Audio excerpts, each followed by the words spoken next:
Capítulo 5. Las cartas de Rata y la crónica posterior.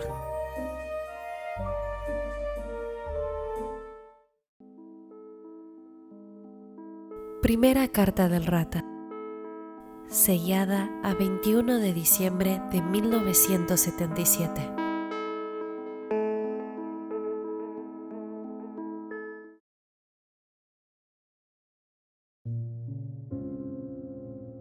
¿Cómo te va?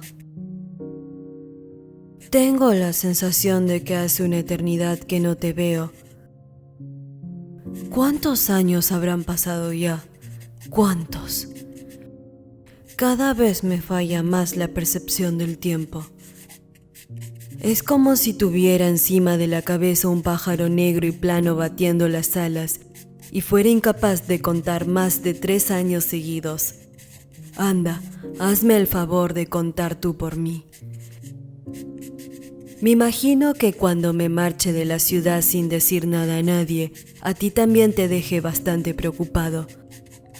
Quizá te molestó que me marchara sin haberme despedido de ti tampoco. Pensé muchas veces en pedirte disculpas, pero no fui capaz. He escrito un montón de cartas que luego he roto. Sin embargo, es natural ser incapaz de explicarle a los demás lo que uno no consigue explicarse a sí mismo. Podría ser, ¿no crees? Nunca se me ha dado bien escribir cartas. Acabo yendo al revés del orden establecido, me equivoco y uso palabras contrarias a lo que quiero decir. Además, escribiendo cartas solo consigo sentirme más confuso, y dado que, encima, carezco del sentido del humor, al escribir acabo aborreciéndome a mí mismo. Pero a quien se le dé bien escribir cartas no debería tener necesidad de escribirlas. Después de todo, se trata de alguien capaz de vivir de modo coherente consigo mismo. Esto es tan solo una opinión personal, claro. A lo mejor resulta que para alguien así es imposible vivir de modo coherente. En este momento hace un frío espantoso. Se me entumecen las manos. Es como si no fueran mis manos. Lo mismo me ocurre con los sesos. No son los míos. Ahora está nevando. La nieve se parece a los sesos de otra persona y se acumula a toda velocidad, como los sesos de otra persona. Este párrafo no tiene sentido. Aparte de lo del frío, vivo bien. ¿Y a ti?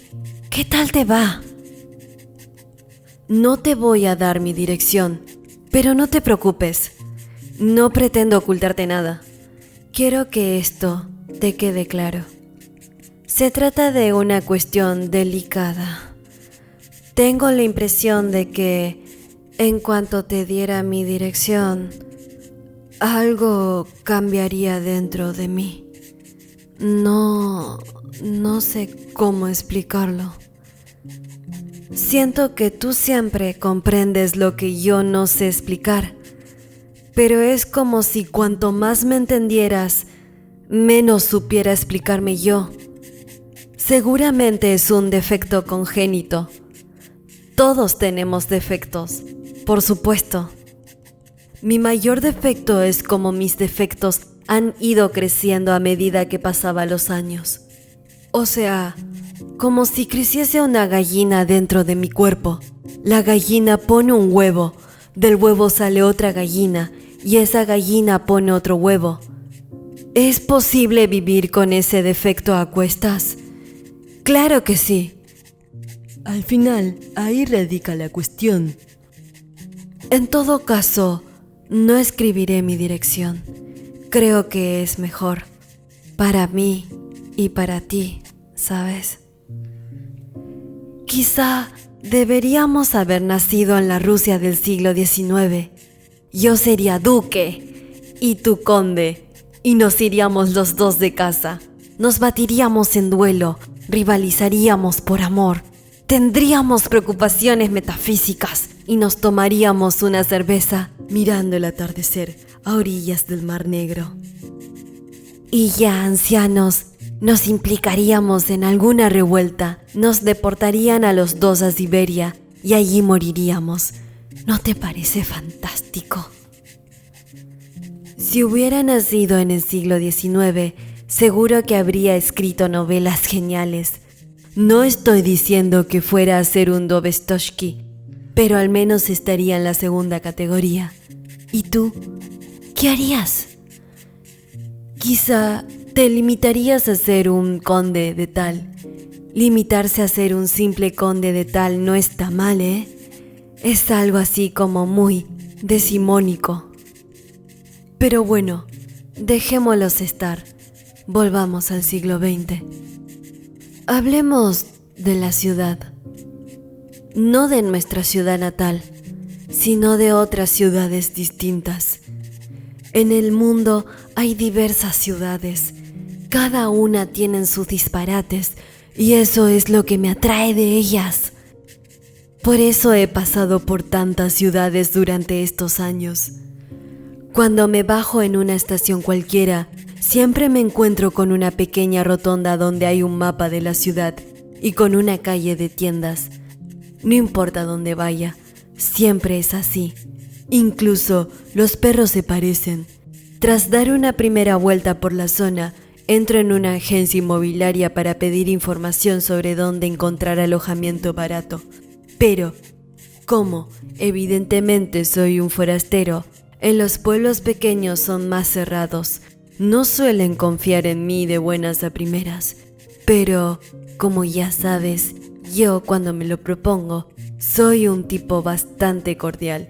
Y si me dan 15 minutos, acabo llevándome bien con todo el mundo. Así que me instalo y recabo información sobre la ciudad. Lo siguiente es encontrar un empleo. El primer paso consiste en trabar amistad con mucha gente. Tú seguro que enseguida te hartarías. Yo también estoy bastante harto, no creas. Pero es que no es para quedarme 4 meses y luego irme. Hacer amigos nunca está de más. Primero busco una cafetería o un bar frecuentado por gente joven. En todos los sitios hay alguno. Es como el ombligo de la ciudad. Me hago cliente habitual y conozco a la gente que me proporciona información sobre cómo conseguir un empleo. Me invento mi nombre y mi pasado, claro. De hecho, no te puedes imaginar cuántos nombres e historias tengo. A veces, hasta parece que me he olvidado de cómo era yo en realidad. En cuanto al trabajo, he hecho muchas cosas distintas. Son, por lo general, trabajos aburridos, pero aún así me la ha pasado bien. La mayoría de las veces trabajo en gasolinerías, también de barman. He sido empleado de librería y también he trabajado para una cadena de radiotelevisión. Fui peón de construcción, vendí cosméticos. Como vendedor era muy apreciado. Aparte, me he acostado con muchas chicas. Lo de acostarse con chicas y tener cada vez un nombre y un pasado diferente no está nada mal. Y así una y otra vez. Ahora tengo 29 años. Dentro de 9 meses cumpliré los 30. Todavía no sé si este estilo de vida es más acorde con mi forma de ser. Tampoco sé si el carácter nómada es algo universal o no. Puede que, como alguien escribió, para llegar a una vida de nómade durante largo tiempo haga falta una de estas 3 inclinaciones: la religiosa, la artística o la espiritual. Sin ninguna de ellas es imposible ser nómada durante mucho tiempo. Aunque no creo que yo encaje en alguna de las 3. Si me viera obligada a escoger una... No, dejémoslos así. Tal vez he abierto la puerta equivocada y sea demasiado tarde para ratificar. En cualquier caso, ahora está abierta. Debo apañármelas. No voy a estar toda la vida comprando al fiado. Y así están las cosas. Como te dije al principio, te lo he dicho. Cuando pienso en ti, me agobio un poco. Quizás sea porque me traes a la memoria la época en la que llevaba una vida relativamente normal. Postdata. Te adjunto mi novela. Para mí ha perdido todo el sentido, así que, si me haces el favor, deshazte de ella como te plazca. Voy a enviar esta carta por correo urgente para que la recibas el 24 de diciembre. Ojalá te llegase sin mayores contratiempos. Por cierto, feliz cumpleaños y blanca Navidad. La carta del rata me la metieron toda arrugada en el buzón el 29 de diciembre, a punto de terminarse el año. Tenía 2 sellos de reenvío. Eso era porque me había escrito a mi antigua dirección. Aunque hubiera querido, no habría tenido forma de darle mi dirección actual. Tras leer 3 veces la carta, escrita con letra apretada en 4 cuartillas de color verde pálido, tomé el sobre e inspeccioné el matacelios, que estaba medio borroso. Era de una ciudad cuyo nombre jamás había oído. Saqué el atlas de la estantería y lo busqué. Yo la había ubicado, por lo que contaba el rata, en el extremo norte de Honshu, y, efectivamente, estaba en la prefectura de Aomori. Era un pequeño pueblo a 1 hora en tren de la ciudad de Aomori. Según el horario de trenes que yo tenía, allí paraban 5 trenes al día, 2 por la mañana, 1 al mediodía y 2 por la tarde. Yo ya había estado varias veces de visita en Aomori en el mes de diciembre. Hacía mucho frío, hasta los semáforos se congelaban. Más tarde, le mostré la carta a mi mujer. «Pobre hombre, ¿no?», se limitó a decir, aunque seguramente lo que habría querido decir era «pobres hombres, ¿no?». Ahora, claro, eso ya no tiene importancia. La novela de 200 folios la guardé en un cajón del escritorio, sin quisiera mirar el título. No sé por qué, pero no tenía ganas de leerla. Me bastó con la carta. Luego me senté frente a la estufa y me fumé 3 cigarrillos. La segunda carta del rata llegó en mayo del año siguiente.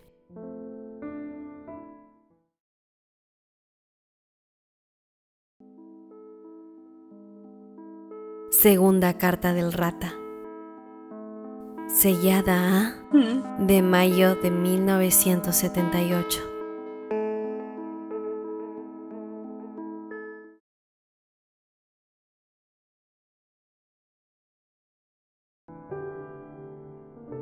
Creo que me extendí demasiado en la carta anterior, aunque ya no recuerdo de qué te hablaba. He vuelto a mudarme. El sitio donde estoy ahora no tiene nada que ver con el anterior. Este es un lugar muy tranquilo. Tal vez demasiado tranquilo para mí. Pero para mí, en cierto modo, representa un punto final. Siento que he venido a parar aquí porque tenía que ser así, que he llegado a contracorriente. No puedo emitir ningún juicio al respecto. Menudo texto más pésimo me está saliendo. Resulta tan vago que seguramente no te estés enterando de qué va esto. A lo mejor piensas que le doy más valor del necesario a mi propio destino, aunque, sin duda, toda la culpa de que pienses así es mía. Quiero que entiendas que cuando más intento explicarte el quid de mi situación actual, es más dispersa se vuelve mi manera de escribir. De todos modos, estoy bien, mejor que nunca. Concretemos. Esta zona es, como te dije, muy tranquila. Como que no hay nada mejor que hacer. Leo todos los días. Aquí dispongo de tantos libros que ni en 10 años podré terminarlos. Escucho música de la radio y vinilos. Tengo también una colección enorme. Hacía 10 años que no escuchaba música con tanta pasión. Me sorprende que los Rolling Stones y los Beach Boys sigan activos. El tiempo discurre irremediablemente. Nosotros tenemos la costumbre de contarlo según nuestras propias medidas, pero en realidad el tiempo es continuo. Aquí no hay nada con mis medidas. Nadie alaba o denigra la medida de los demás con relación a la suya. El tiempo fluye sin más, como un río transparente.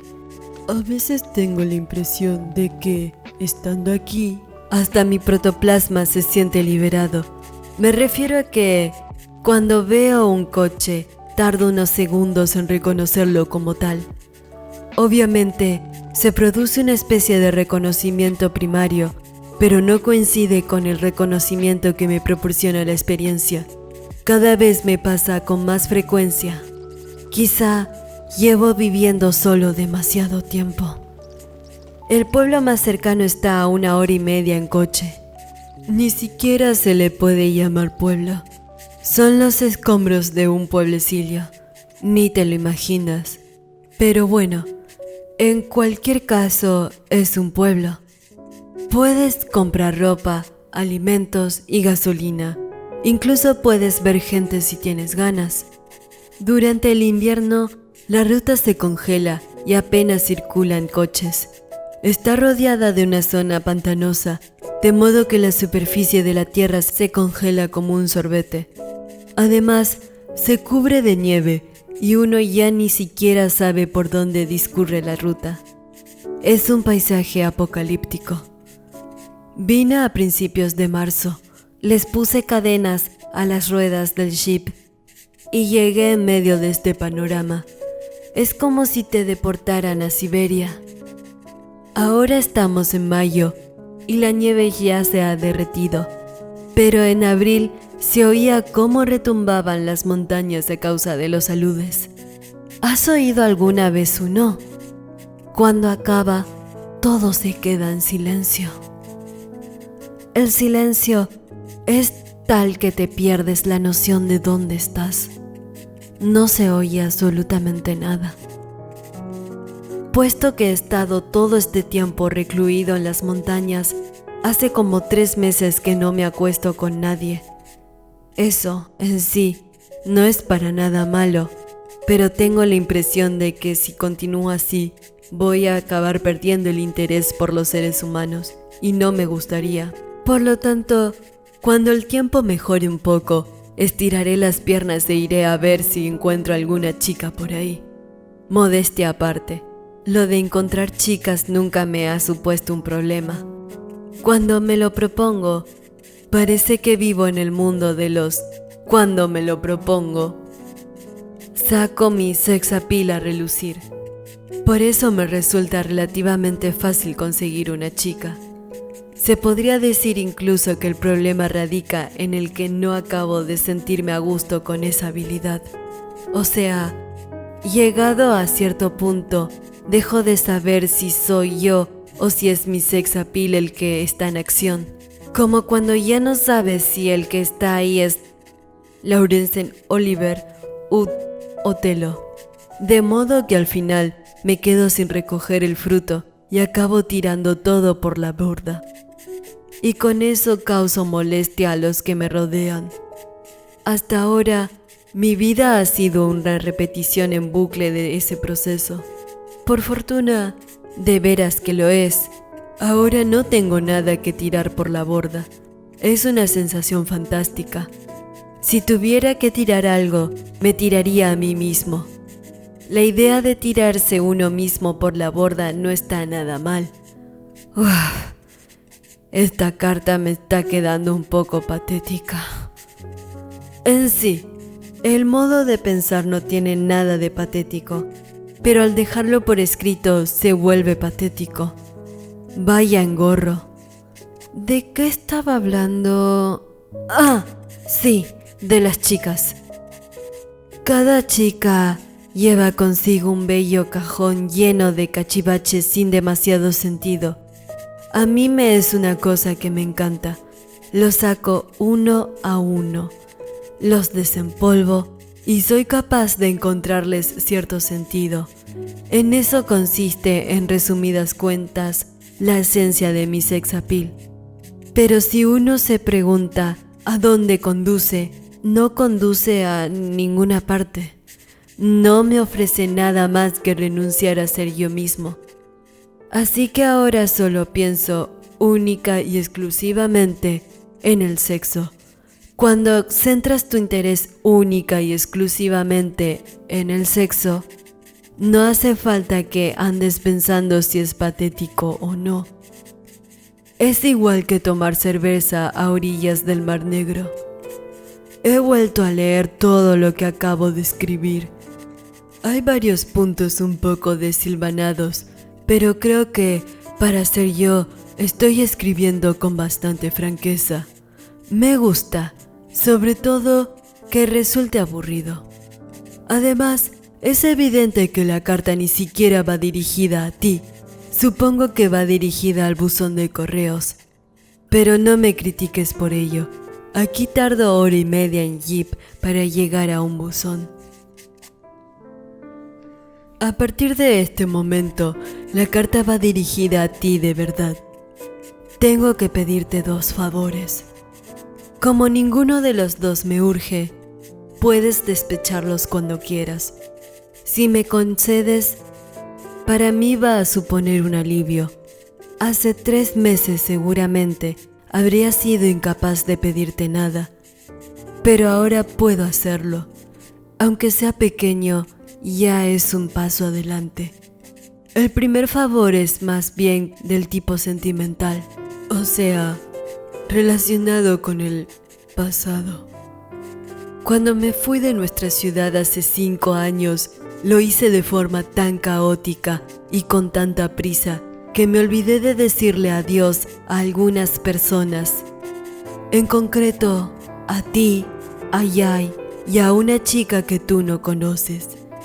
Creo que sería capaz de volver a verte y despedirme a ti como es debido, pero con los otros 2 puede que ya no vaya a tener esa oportunidad.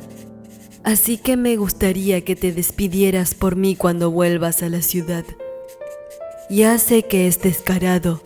Supongo que debería escribirles una carta, pero voy a ser franco.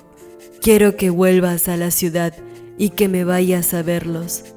Me parece que, de esa manera, lograré transmitirles mis sentimientos mejor que escribiéndoles una carta. La dirección y el número de teléfono de la chica te los anoto aquí aparte. Si se ha mudado o está casada, olvida lo que te he dicho y vete sin más. Pero si sigue viviendo en el mismo sitio, ve a verla y salúdala de mi parte. Haz lo mismo con Joy. Tómense una cerveza a mi salud. Ese es el primer favor. El segundo es un poco raro. He adjuntado una fotografía. Es una fotografía de unas ovejas. Quiero que la saques en algún lado donde pueda verla todo el mundo. Me da igual a dónde. Sé que es bastante caprichoso por mi parte, pero eres el único al que podría pedírselo. Quiero que me hagas este favor y a cambio te cederé todo mi sex appeal. Lo que no puedo confesarte es el motivo. Para mí, esta fotografía es fundamental. Supongo que más adelante podré darte explicaciones. También he adjuntado un cheque. Úsalo para todos los gastos que tengas. No te preocupes por el dinero. Aquí no me sirve de nada y supongo que, de momento, es todo lo que puedo hacer por ti. Por favor, no te olvides de tomarte una cerveza a mi salud. Al despegar los sellos del reenvío, el matasellos había quedado ilegible. Dentro del sobre había un cheque bancario por valor de 100.000 yenes, un papel con el nombre y la dirección de la chica y una foto en blanco y negro del rebaño de ovejas. Al salir de casa, había sacado la carta del buzón y la había leído sentado al escritorio de la oficina. Estaba escrita en cuartillas verde pálido, igual que la última vez, y el cheque había sido librado por el Banco de Sapporo, lo cual quería decir que el rata se había mudado a Hokkaido. La descripción del deshielo no sé a qué venía, pero en general me pareció una carta muy franca, como él mismo había escrito. A nadie se le ocurriría enviar de broma un cheque de 100.000 yenes. Abrí el cajón del escritorio y puse el sobre adentro. Aquella primavera no fue demasiado alentadora, en parte porque la relación con mi mujer empezaba a derrumbarse. Hacía 4 días que ella no volvía a casa. La leche se había agriado en la heladera y el gato siempre tenía hambre. El cepillo de dientes de mi mujer estaba seco, como un fósil. Una luz difusa de primavera bañaba el piso. Lo único que siempre es gratis es la luz del sol. Un largo callejón sin salida. Seguramente ella tenía razón.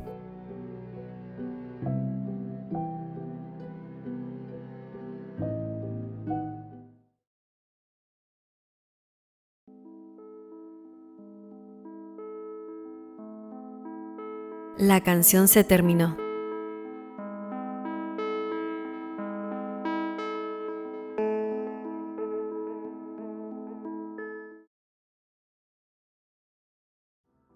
En el mes de junio regresé a la ciudad. Me inventé una excusa para liberar 3 días y tomé el Shinkansen del martes por la mañana, una camisa informal blanca de manga corta y unos pantalones de algodón verde a los que se le estaba empezando a deshilachar la parte de las rodillas, zapatillas de deporte blancas, sin nada de equipaje. Incluso me había olvidado de levantarme temprano para afeitarme. Los talones de las zapatillas de deporte que hacía tiempo que no me ponía se habían deformado de modo increíble a causa del desgaste. A lo mejor había adoptado una manera de caminar poco natural sin darme cuenta. Resulta muy agradable subirse a un tren de larga distancia sin equipaje. Te sientes como si estuvieras dando un paseo y, de repente, te montases en un avión torpedero y estuvieses atrapado en una distorsión espaciotemporal. No hay absolutamente nada, ni citas en el dentista, ni documentos en el cajón a la espera de una resolución, ni problemas personales tan enrevesados que no puedas dar marcha atrás, ni pequeños gestos de simpatía impuestos por el sentimiento de confianza. Lo mandé todo a paseo temporalmente. Mis preferencias se reducían a unas viejas zapatillas de deporte con suela de goma deformada. Se agarraban a mis pies como un vago recuerdo de otra dimensión, pero tampoco tenía importancia. Unas cuantas latas de cerveza y unos sándwiches de jamón un poco secos bastaron para apartar todo aquello de mí. Hacía 4 años que no volvía a la ciudad. La última vez fue por unos trámites burocráticos relacionados con mi matrimonio, pero al final resultó ser un viaje sin sentido. Yo creía que eran trámites burocráticos, pero los demás no lo veían del mismo modo. En fin, que hubo una discrepancia de pareceres. Lo que para unos ya se había terminado, para otros todavía no. Eso fue todo. Esa fruslería acabó provocando una divergencia mucho más grande al avanzar por la vía. Desde entonces ya no hay ciudad para mí. No tengo un lugar al que regresar. Cuando pienso en ello, siento un profundo alivio. Ya nadie me quiere ver, nadie me busca, nadie desea que yo lo busque. Después de tomarme 2 latas de cerveza, me eché una siesta de media hora.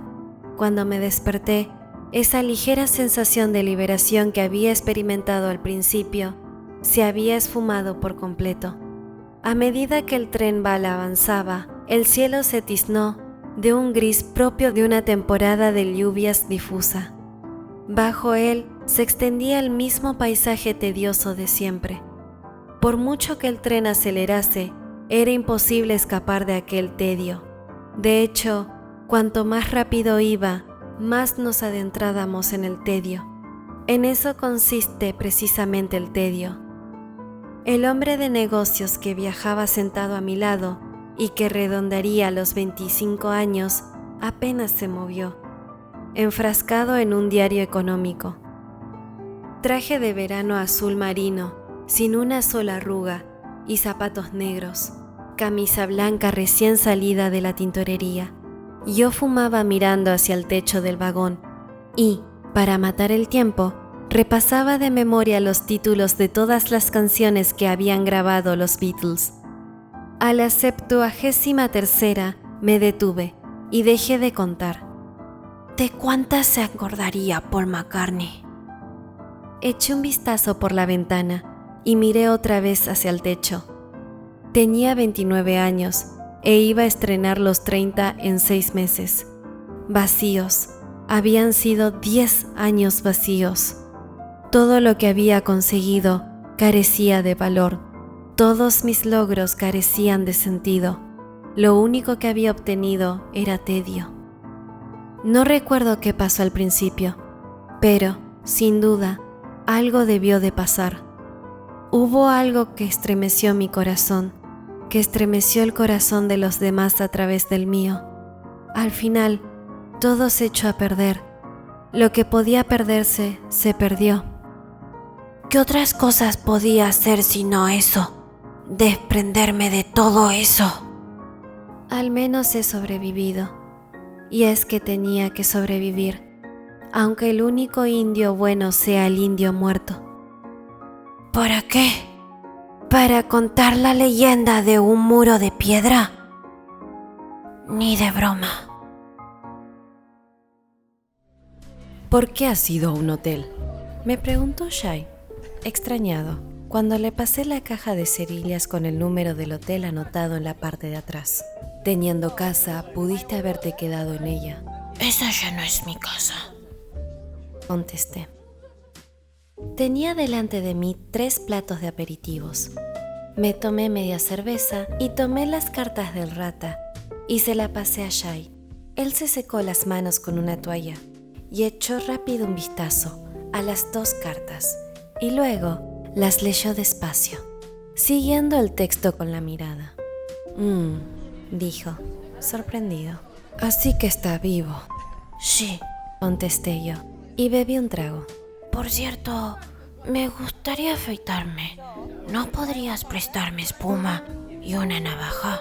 Claro, dijo Shai, y sacó un set de viaje debajo de la barra. Puedes usar el baño, pero no hay agua caliente. Me vale con agua fría, dije yo. Eso sí, espero que no haya ninguna chica borracha tirada por el suelo. Me costaría afeitarme.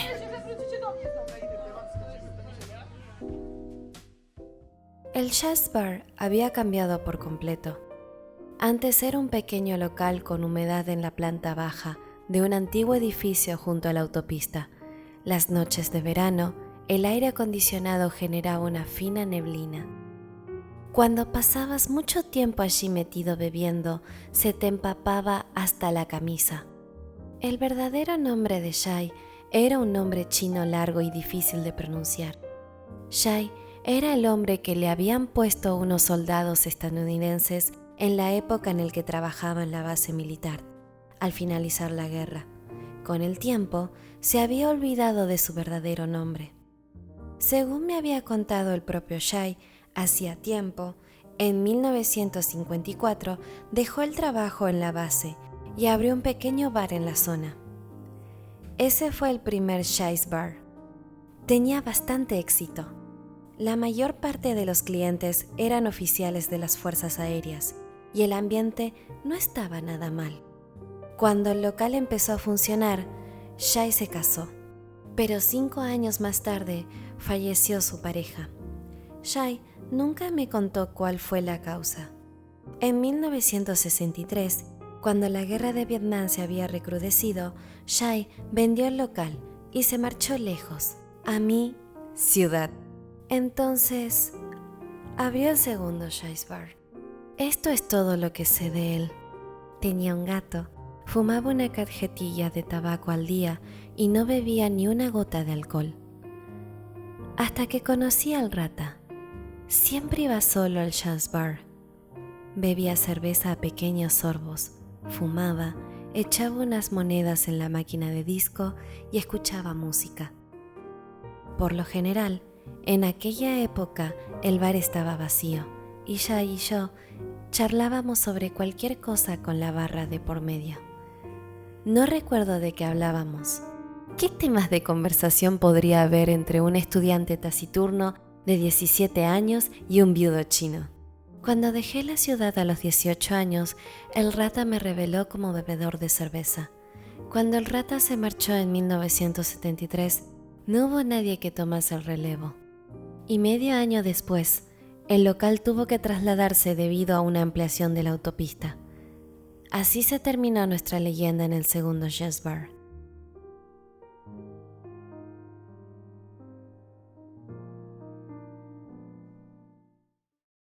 El tercer local se hallaba a orillas de un río, a 500 metros del antiguo edificio. No era muy grande, pero ocupaba la tercera planta de un edificio nuevo de 4 pisos con ascensor. Se hacía raro tener que tomar un ascensor para ir al jazz bar. También era raro que desde la barra se divisase el paisaje nocturno de la ciudad. Orientados hacia el oeste y hacia el sur, había grandes ventanales con vista a la sierra y a esa zona que, antes, había sido el mar. Hacía algunos años había enterrado la costa y ahora se erigía allí una nueva selva de rascacielos semejantes a lápidas. Tras contemplar el paisaje de pie frente a la ventana durante un rato, volví a la barra. Antiguamente se veía el mar, ¿no? Pues sí, contestó Jay. Yo solía ir a nadar. Dijo Jay, y encendió con un pesado encendedor el cigarrillo que se había llevado a la boca. Entiendo cómo te sientes. Destrozan la montaña, construyen casas, llevan la tierra hasta el mar, lo entierran y vuelven a edificar. Todavía hay idiotas a los que les parece fabuloso. Me bebí la cerveza en silencio. Por los altavoces del techo sonaba el nuevo hit de Boz Scaggs. La máquina de discos había desaparecido. Casi todos los clientes eran parejas de estudiantes bien vestidas que, sorbo a sorbo y con buenos modales, bebían sus cócteles rebajados con agua. No había chicas borrachas como en una cuba, ni el bullicio electrizante del fin de semana. Al regresar a casa, seguro que todos se pondrían sus pijamas y se acostarían después de cepillarse los dientes. Por eso es bueno.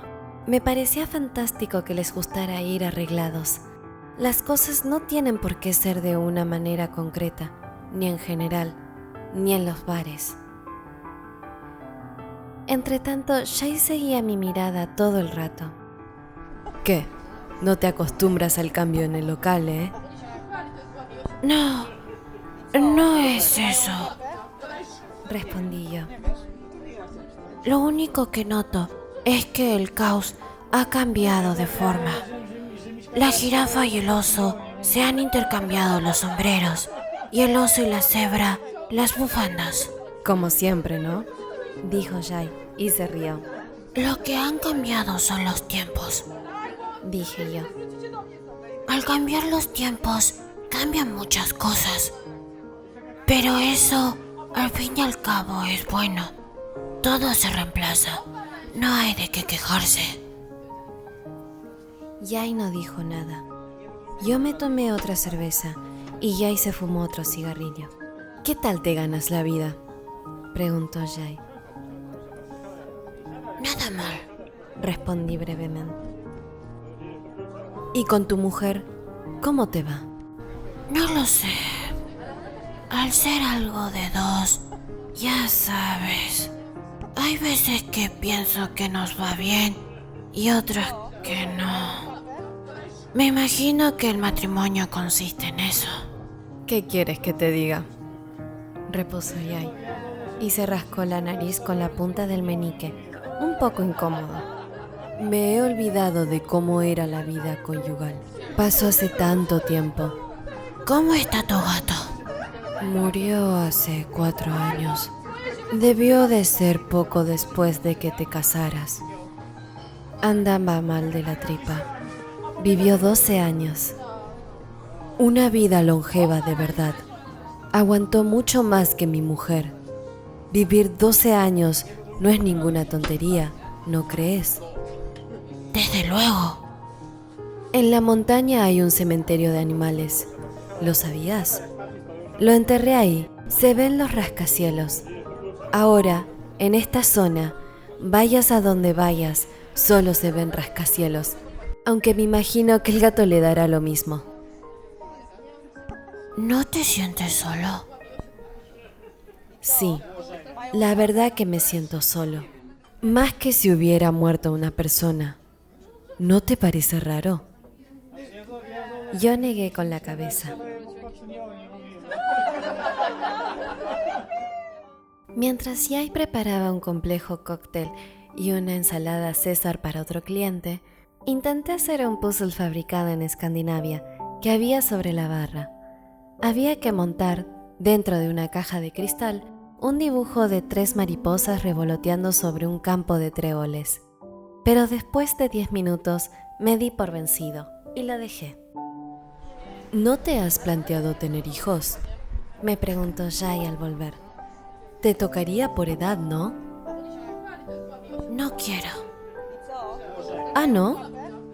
Es que si tuviera hijos como yo, no sabría qué hacer con él. Jai se rió con ganas y me sirvió más cerveza. A ti lo que te pasa es que piensas con demasiada visión al futuro.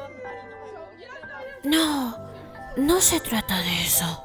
Lo que quiero decir es que no sé si es correcto o no crear vida humana. Los niños crecen, las generaciones se reemplazan. ¿Y qué ocurre? ¿Que se cortan más montañas y se entierran más franjas de mar? Se inventan coches cada vez más rápidos y más gatos mueren atropellados. Al fin y al cabo, ¿no se reduce a eso? Ese es el lado oscuro. También pasan cosas buenas y hay gente buena, hombre. Si me das 3 ejemplos, te creeré, dije yo. Eso será la generación de tus hijos, la que tendrá que juzgarlo, y tú no. Vuestra generación... Ya has acabado, ¿no? En cierto sentido, dijo Jai. La canción se terminó, pero la melodía todavía suena. Siempre dices cosas muy ingeniosas. Soy un cursi, dije yo.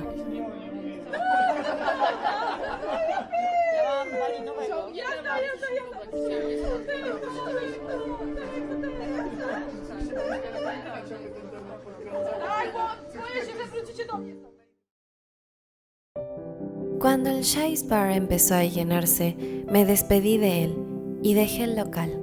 Eran las 9. Todavía me escocía la parte de la cara que me había afeitado con agua fría.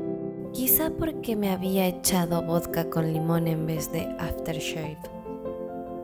Según Jai, era lo mismo, pero ahora toda la cara olía a vodka. Para ser de noche hacía un calor anormal. El cielo, en cambio, seguía nublado. El viento húmedo del sur soplaba con calma. Al igual que siempre, el olor a mar se mezclaba con un presentimiento de lluvia. Una languida nostálgica impregnaba la zona. Se olía la voz de los insectos, procediente de la maleza que crecía a orillas del río. Parecía que iba a echarse a llover en cualquier momento. Una de esas lluvias finas que, aunque no sabes si realmente está cayendo, te deja el cuerpo calado. Se veía cómo fluía el río en medio de la luz blanca y mortecina de las farolas. El caudal era escaso. Apenas bajaba directamente de la montaña. El lecho lo formaban guijarros que arrastraba la corriente y arena fina, y aquí y allá habían saltos para detener el flujo de la arena.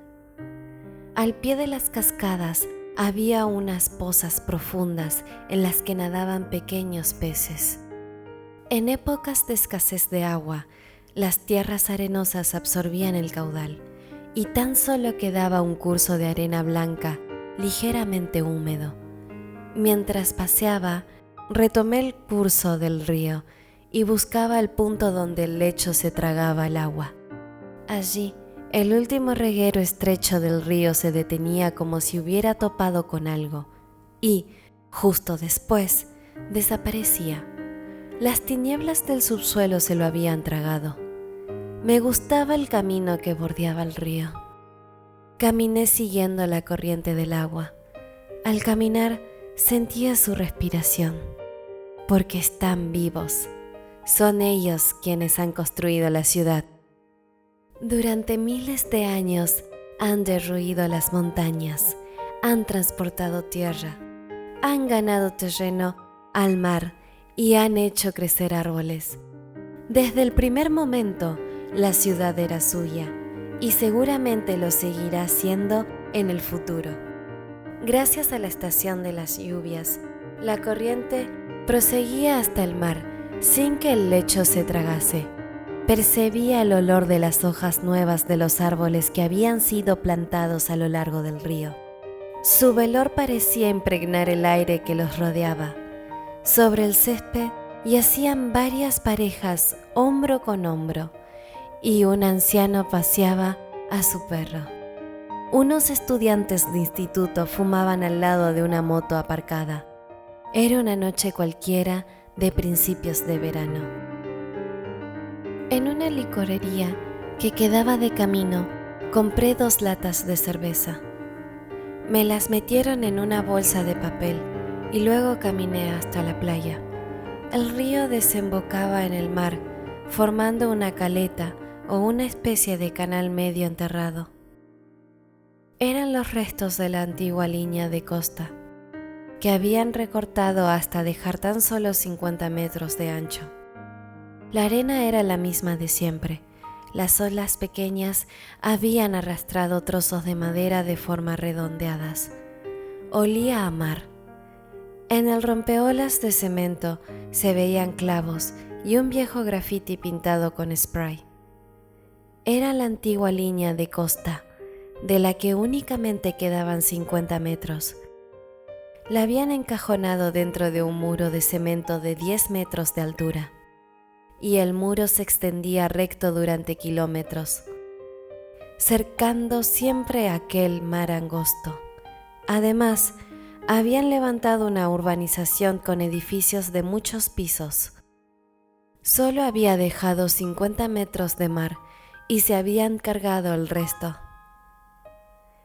Me alejé del río y caminé hacia el este a lo largo de la antigua ruta que recorría el litoral. Me sorprendió ver que aquel antiguo rompeolas seguía en pie. Un rompeolas sin mar resulta extraño. Antes solía parar el coche en el sitio desde el que se contemplase el mar y me tomaba una cerveza sentado en el rompeolas. Ahora se extendía ante mis ojos, en vez del mar, un terreno rellenado y altos edificios de departamentos.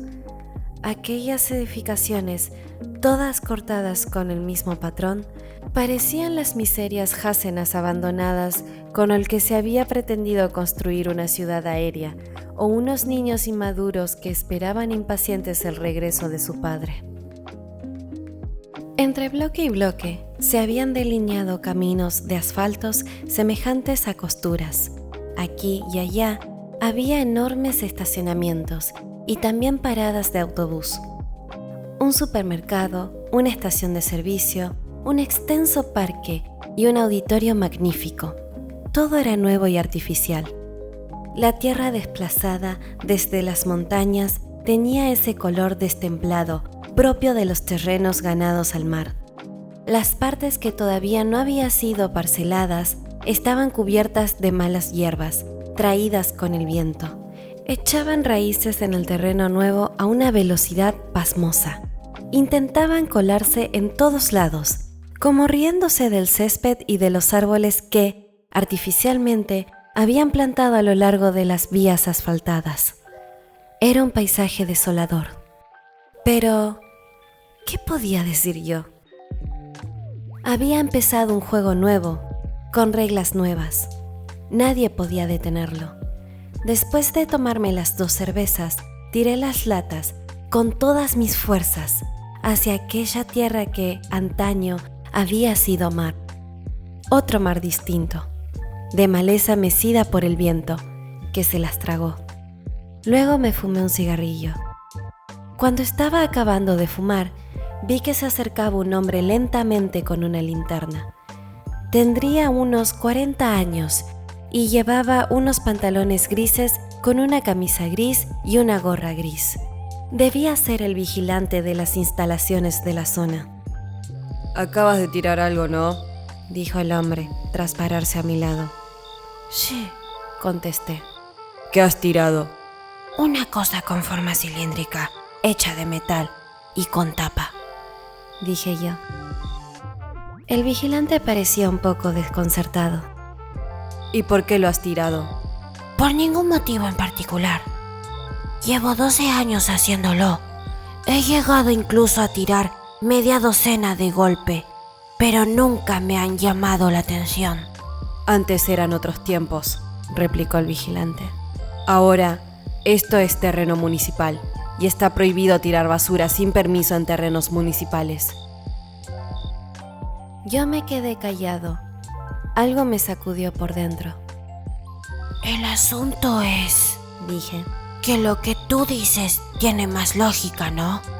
Es lo que marca la ley. Expuso el hombre.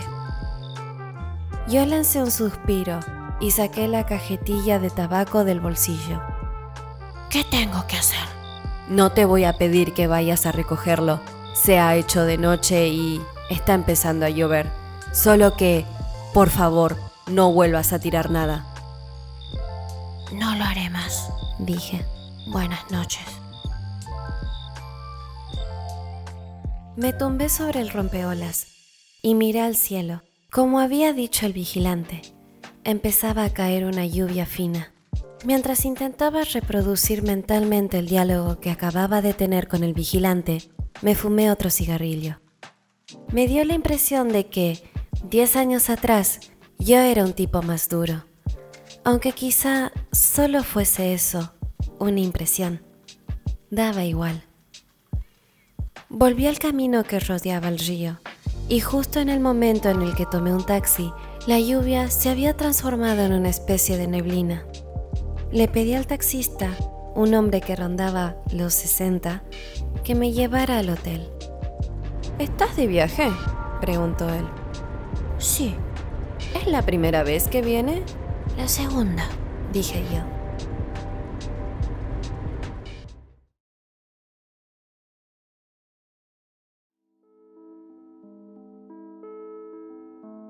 Ella habla del rumor de las olas mientras se toma un Salty Dog.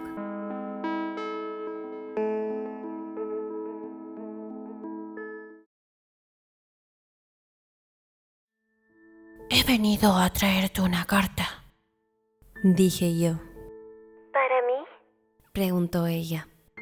La oía muy lejos, al otro lado del teléfono, y encima a veces se cruzaban las líneas, con lo cual teníamos que hablar más alto de lo habitual y se perdían pequeños matices de las palabras tanto de uno como del otro.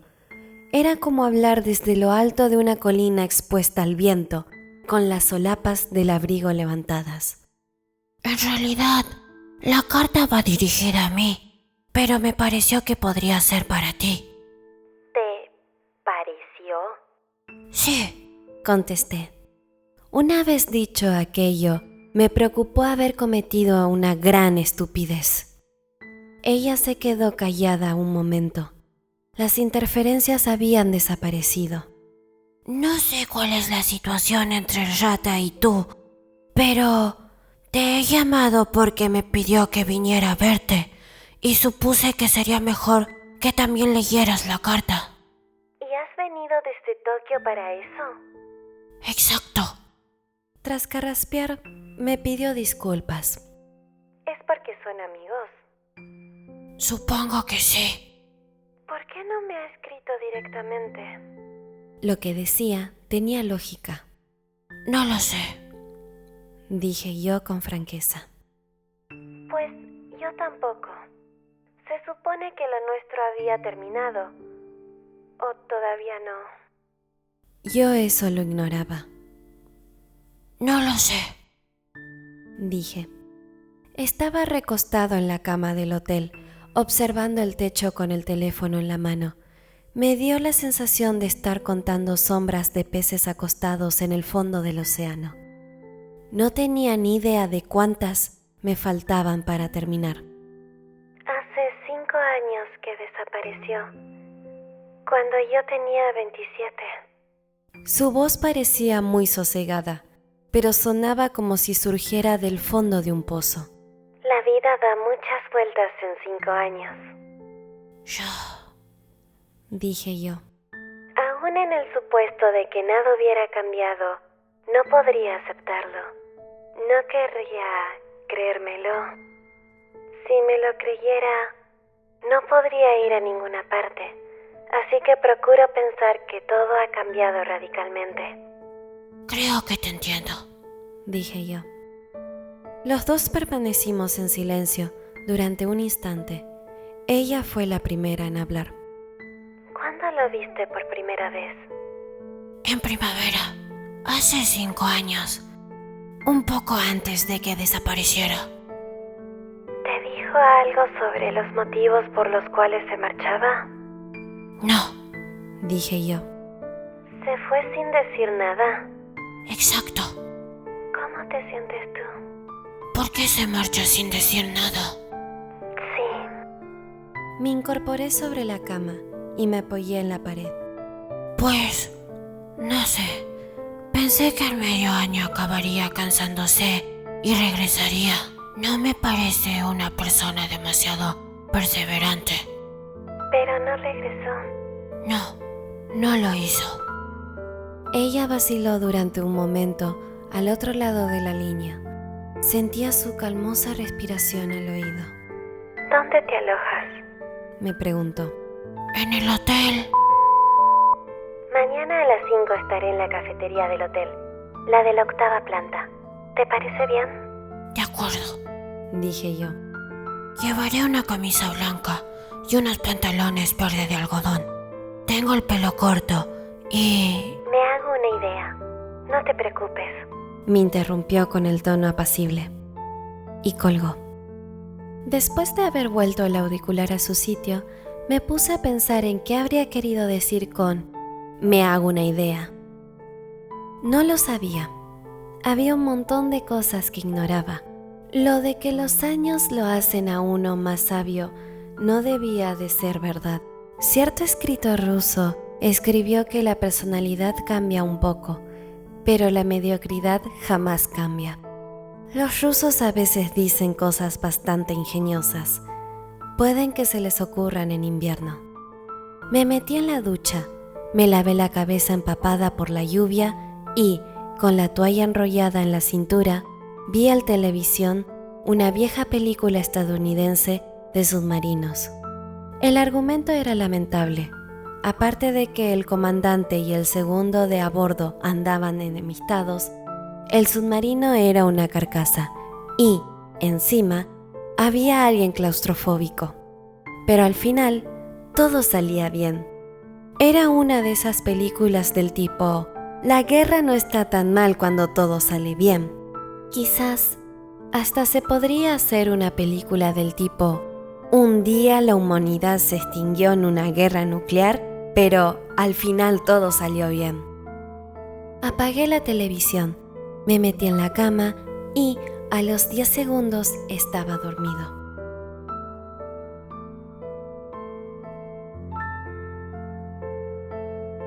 A las 5 del día siguiente, seguía cayendo aquella lluvia fina.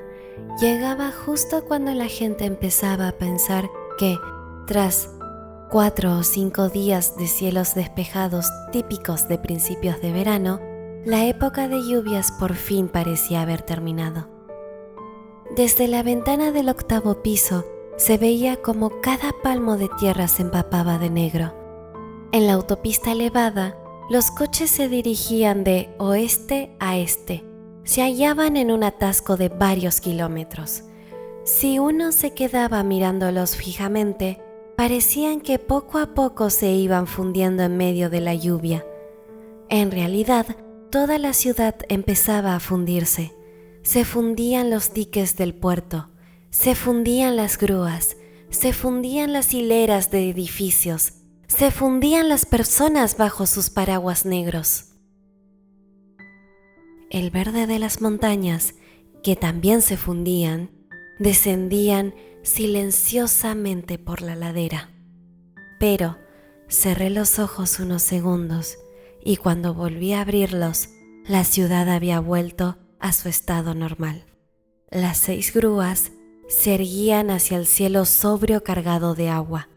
De vez en cuando la cadena de coches se desplazaba hacia el este. Una multitud de paraguas cruzaban el pavimento. El verde de las montañas absorbía con deleite la lluvia de junio. En el centro del amplio salón de la cafetería había una zona por debajo del nivel del suelo, donde había un piano de cola pintado de azul marino y una chica ataviada con un llamativo vestido rosa daba el típico recital propio de un coffee lounge de hotel, con sus arpegios y sus síncopas. Aunque no tocaba mal, cuando la última nota se pegaba en el aire, no dejaba nada atrás de sí. Como pasadas las 5, ella todavía no había aparecido. Sin nada más que hacer, me tomé un par de cafés y observé, distraído, a la chica del piano. Tendría unos 20 años y el cabello espeso y por los hombros. Lo llevaba peinado de tal modo que parecía nata extendida sobre un pastel. La melena se movía agradablemente hacia los lados al compás de la música y, cuando la pieza terminaba, volvía a su sitio. Comenzaba entonces la siguiente pieza. Su figura me recordó a una niña que había conocido hacía tiempo, cuando yo estaba en tercero de primaria y todavía aprendía a tocar el piano. Dado que ambos teníamos la misma edad y el mismo nivel de piano, habíamos tocado a 4 manos alguna vez. He olvidado por completo su nombre y su cara. Lo único que me había quedado grabado en la memoria con sus dedos, blancos y finos, su bonito cabello y un vestido delicado. No recuerdo nada más. Al pensar en ello, me sentí raro. Era como si le hubiera arrancado los dedos, el pelo y el vestido, y el resto siguiera viviendo en alguna parte.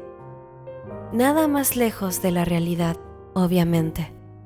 El mundo sigue moviéndose ajeno a mí.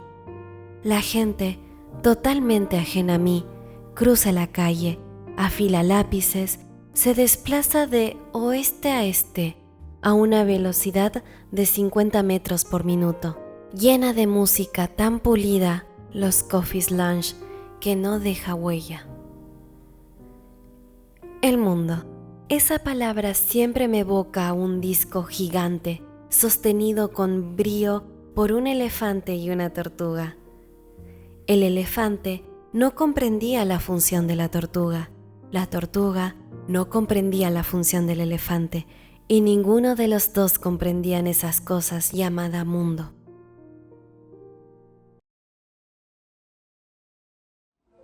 «Perdona que llegué tarde», dijo una voz femenina a mis espaldas.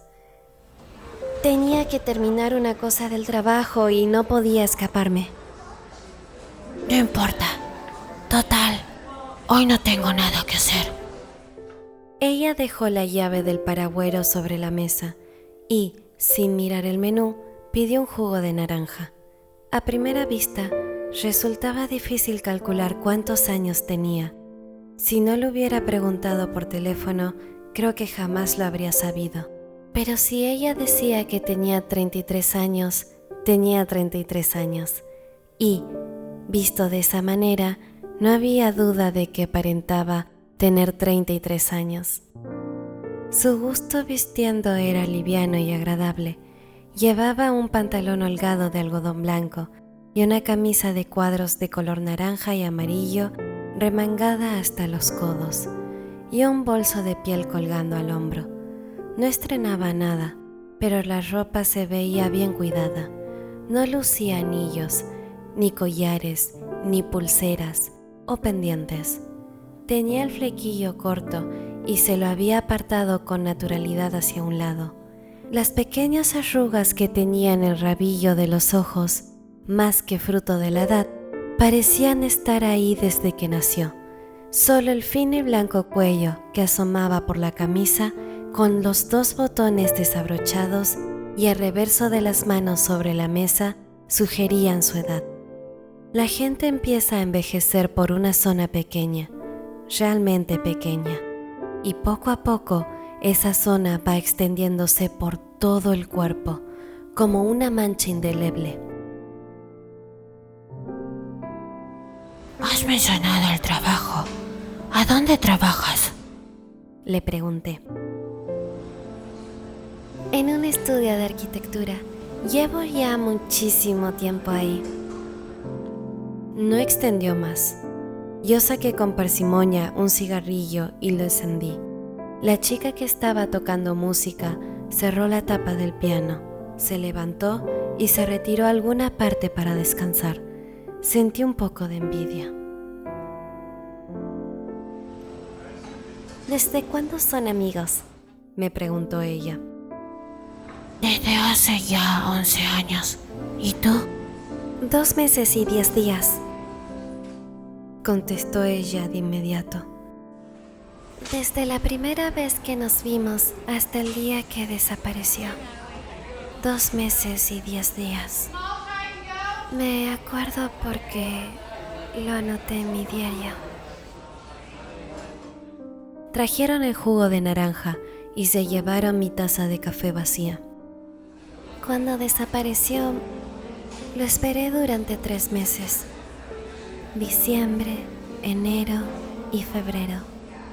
La época más fría. ¿Hizo mucho frío aquel año? No lo recuerdo, dije yo. Al mencionar el frío invernal de hacía 5 años, fue como si hablase del tiempo del día anterior. ¿Alguna vez has esperado de ese modo a una chica? nunca. Dije yo.